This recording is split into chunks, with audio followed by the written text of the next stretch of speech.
കൃഷ്ണ ഗുരുവായൂരപ്പ. നമ്മളെ ഗുരുവായൂരപ്പൻ്റെ കൃഷ്ണൻ്റെ അഷ്ടമിരോഹിണിയാണല്ലോ വരുന്നത്. ഈ മാസം 26-ാം തീയതി തിങ്കളാഴ്ചയാണല്ലോ. അപ്പോൾ ഗുരുവായൂരിൽ എല്ലാ ഭക്തർക്കും ദർശനം കിട്ടാൻ തക്ക കാര്യങ്ങളാണ് ദേവസ്വം ബോർഡ് ചെയ്തിരിക്കുന്നത്.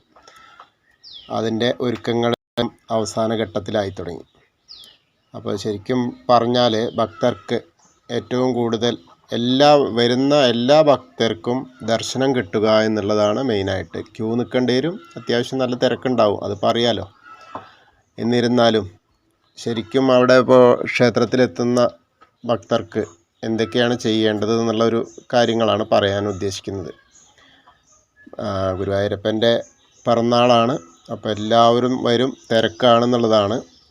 അപ്പോൾ ശരിക്കും അന്ന് VIP ദർശനമൊക്കെ രാവിലെ കുറച്ച് നേരം ഉണ്ടാവുള്ളൂ, ഒരു 5-5:30 വരെ, 6 മണിൻ്റെ ഉള്ളിൽ അത് കഴിയും.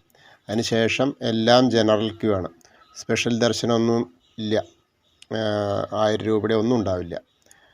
അപ്പോൾ പിന്നെ നമുക്ക് എല്ലാവർക്കും, അതായത് മുതിർന്ന പൗരന്മാർക്കുള്ള ഇതും കൂടി 4:30 മുതൽ 5:30 വരെ ഉണ്ടാവുക. പിന്നെ വൈകിട്ട് 5 മണി തൊട്ടിട്ട് 6 മണി വരെയും.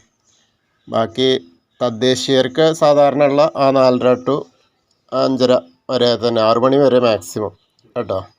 അത് കൂടാതെ ചോറൂണ് കഴിഞ്ഞവർക്ക് സാധാരണ ഉള്ള മാതിരി ദർശന സൗകര്യം കിട്ടും. ബാക്കി ഉള്ള ആളുകൾക്കൊക്കെ ആ ക്യൂ നിന്നിട്ട് തന്നെ വേണം. അപ്പോൾ നല്ല തിരക്കുണ്ടാവും. ആ തിരക്കിനനുസരിച്ച് കിഴക്കേ നടയിലൂടെ വന്ന് പടിഞ്ഞാറ നടയിലൂടെയോ അല്ലെങ്കിൽ ഭഗവതി നടയിലൂടെയാണ് പുറത്തേക്ക് പോകേണ്ടത്. എന്നാലാണ് മറ്റുള്ള ഭക്തർക്ക് സുഖമായിട്ട് പോകാൻ കഴിയുക. അതുപോലെ അന്നത്തെ ദിവസം, അഷ്ടമിരോഹിണിയുടെ ദിവസം, നേരെ കൊടിമരം വഴിയാണ് ക്ഷേത്രത്തിലേക്ക് കടത്തിവിടുക. അപ്പോൾ ശയനപ്രദക്ഷിണം, അടിപ്രദക്ഷിണം അതൊന്നും ഉണ്ടാവില്ല. അതായത് ഒരു റൗണ്ട് പൂർത്തീകരിക്കാൻ പറ്റുന്ന അവസ്ഥയല്ല ഈ തിരക്ക് കാരണം. പിന്നെ ചുറ്റുവിളക്കും കാഴ്ചശീവേലിയും ഒക്കെ ഉണ്ടല്ലോ, എല്ലാം ഉണ്ട്. പിന്നെ വരുന്ന ആളുകൾക്ക് എല്ലാവർക്കും ഭക്ഷണമുണ്ട്. ആ ഭക്ഷണത്തിന് തന്നെ അത്യാവശ്യം നല്ലൊരു എമൗണ്ടും എടുത്ത് വെച്ചിട്ടുണ്ട്. എല്ലാവർക്കും ക്യൂ നിന്നിട്ട് തന്നെയാണ് കിട്ടുക. വിശേഷ പ്രസാദകൂട്ടം ഉണ്ടാവുക. അതിൻ്റെ കൂടെ ഗുരുവായൂരപ്പന് നേദിച്ച പാൽപ്പായസം ഉണ്ടാവും.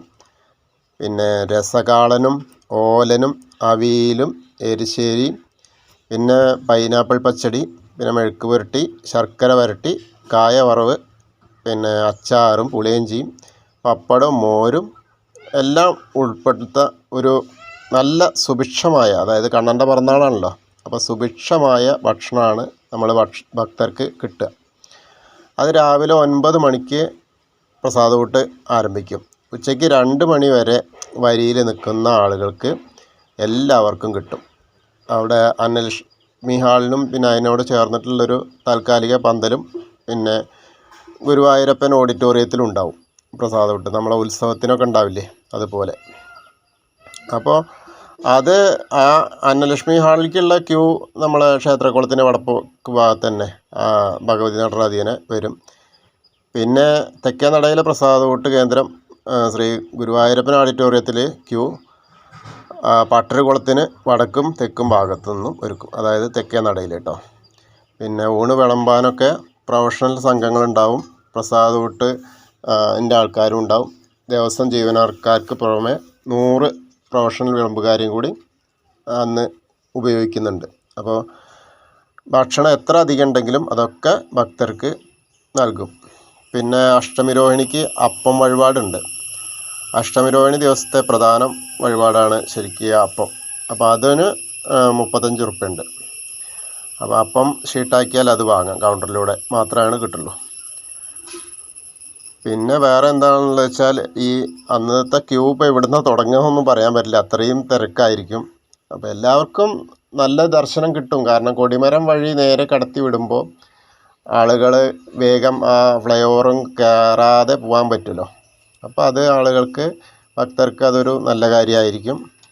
പിന്നെ അന്ന് ഈ പറഞ്ഞ മാതിരി വൈകുന്നേരം പിന്നെ ക്ഷേത്ര പുരസ്കാര സമർപ്പണം ഉണ്ട്. അത് മന്ത്രി വാസവൻ നിർവഹിക്കുന്നുണ്ട്. കലാപരിപാടികളുണ്ടാവും. എന്തായാലും ഗുരുവായൂരപ്പൻ കണ്ണൻ്റെ ശ്രീകൃഷ്ണൻ്റെ പിറന്നാളായ അഷ്ടമിരോഹിണിക്ക് ആരും ഉറങ്ങണ്ട, സുഖമായിട്ട് കാഴ്ചയും കണ്ട് ഭഗവാനെയും തൊഴുത് ഭക്ഷണവും കഴിച്ച് നടക്കാം. അപ്പോൾ അതിന് വേണ്ടിയിട്ട് എല്ലാവരും തയ്യാറാവുക. എല്ലാവരും, എല്ലാ ഭക്തരും ഗുരുവായൂരിലേക്ക് എത്തുക. എത്താൻ പറ്റാത്തവർക്ക് നമ്മൾ ലൈവോ ഒക്കെ ആയിട്ട് നമ്മളവിടുത്തെ കാര്യങ്ങൾ കാണിച്ചു തരാം. ബാക്കി എത്താൻ പറ്റുന്നവരൊക്കെ എത്തുക, ഭഗവാനെ തൊഴുക, ഭഗവാന്റെ പിറന്നാളിന് തൊഴുക, പ്രസാദമൂട്ട് കഴിക്കുക, സന്തോഷമായിട്ട് പോരുക. അപ്പോൾ എല്ലാവരെയും ഗുരുവായൂരപ്പൻ അനുഗ്രഹിക്കട്ടെ. എല്ലാവർക്കും നമസ്കാരം.